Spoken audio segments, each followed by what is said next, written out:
Lanjutan Thariqul Iman, jalan menuju iman dari part 4, yaitu tentang pembahasan Rasulullah. Kita ketahui bahwasannya manusia memiliki naluri atau garizah serta kebutuhan-kebutuhan jasmani yang harus dipenuhi. Maka naluri kebutuhan jasmani yang harus dipenuhi itu harus mempunyai aturan yang benar agar kebutuhan jasmani tadi tidak menyimpang dan salah arah dalam memenuhinya, yang akan menyebabkan kesengsaraan umat manusia. Contohnya naluri manusia yaitu ingin memiliki pasangan harus sesuai dengan aturan yang benar, yaitu menikah, sehingga naluri jasmaninya dapat terpenuhi dengan jalan yang benar. Karena ketika tidak mendapatkan aturan yang benar, manusia akan memenuhi nalurinya dengan jalan yang salah, bahkan menyimpang dan akan berselisih dan menuai pertentangan, karena setiap manusia memiliki pemahaman yang berbeda-beda dalam memenuhi gharizahnya atau nalurinya dan akan menjerumuskannya ke dalam kesengsaraan. Maka dari itu, aturan tersebut harus berasal dari yang menciptakan manusia, karena hanya Allah lah yang mengetahui bagaimana aturan untuk manusia itu, agar manusia itu bisa melangsungkan kehidupannya dengan damai. Contohnya saja, kita lihat bagaimana seseorang menggunakan suatu HP, pastilah mengikuti aturan dan petunjuk dari yang membuat HP, baru kita bisa mengoperasikan HP tersebut. Tapi kalau kita tidak mengikuti aturan dari HP tadi, maka kita tidak akan bisa teleponan atau SMS-an.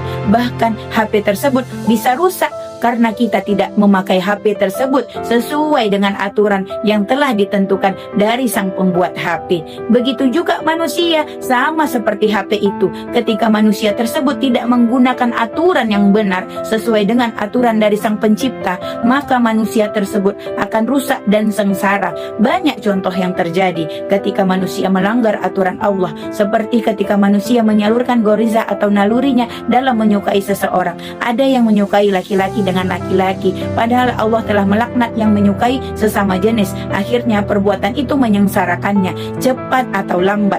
Terbukti banyak hubungan sesama jenis terkena penyakit yang mematikan, yang tidak ada obatnya.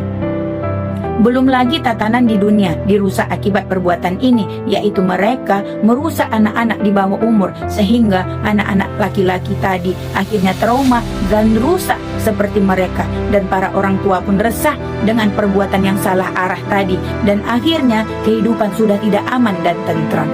Nah, maka dari itu manusia sejatinya harus mengikuti aturan dari Allah Subhanahu wa Ta'ala agar tatanan kehidupan dapat berlangsung dengan baik dan semestinya.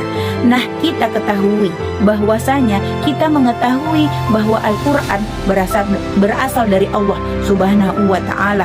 Harus kita buktikan kebenarannya. Yang pertama, bahwasanya kita tahu bahwa Al-Quran berbahasa Arab. Kita harus membuktikan bahwa apakah Al-Quran ini karangan orang Arab, karena kita tahu Al-Quran berbahasa Arab. Karena ketika Rasulullah mendakwahkan Islam, orang kafir Quraisy menuduh Muhammad mengarang-arang ayat suci Al-Quran. Tetapi tuduhan tersebut tertolak karena orang Arab pada saat itu ditantang Allah dengan membuat 10 surat yang sama seperti yang dikabarkan Rasulullah di dalam surah Hud ayat 13. Tetapi orang Arab tidak dapat menyerupai surah-surah yang telah diwahyukan Allah kepada Muhammad.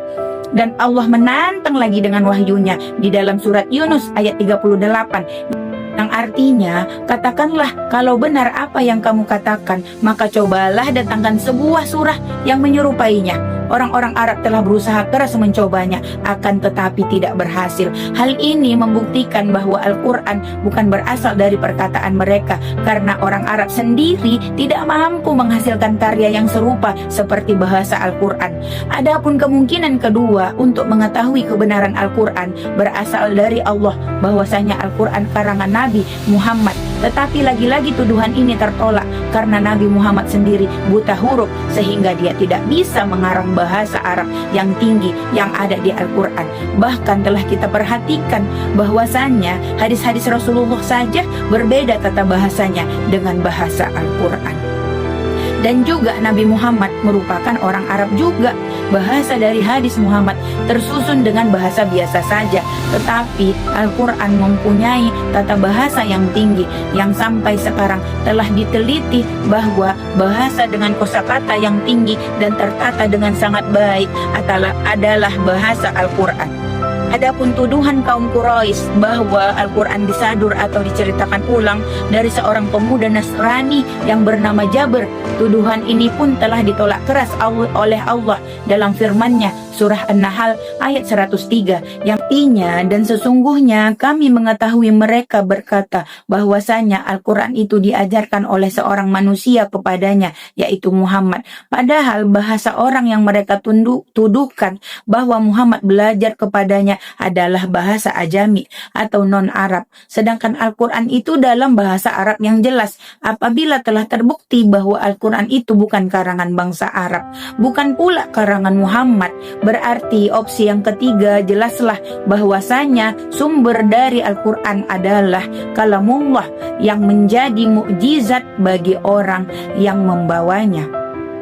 Dan karena Nabi Muhammad SAW adalah orang yang membawa Al-Quran, maka berdasarkan dalil akli dapat diyakini secara pasti bahwa Muhammad SAW itu adalah seorang Nabi dan Rasul. Inilah dalil akli tentang iman kepada Allah, kerasulan Muhammad SAW, dan bahwa Al-Quran itu merupakan kalamullah. Lanjut ke part 6 ya, part yang terakhir. Salam.